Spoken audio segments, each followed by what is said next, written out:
All right, so I designed these little garage racks in 3 different sizes. We got the small one for the A1 Mini. Then we got the one here, the medium size one. This one can be printed on the X1 Carbon, any standard size printer. Our big boy here, this one fits on the H2 series.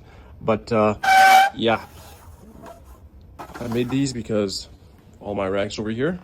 I made these strong enough. So these are a good 4 or 5 pounds. The grates could handle them with no middle support. So they're strong enough to do whatever you want. Initially printed them so I could make these little storage containers for these mini totes that I seen on Maker World. They come apart, each individual pieces, just like an actual rack, and they put together like an actual rack. So right, you take them off like that, then you got yourself your beam. And then if you have a few, or even 2, you could put them together with these.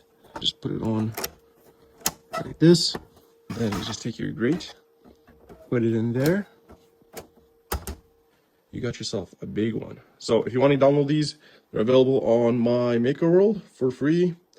If you give me a boost or a like or share or anything, that will be highly appreciated.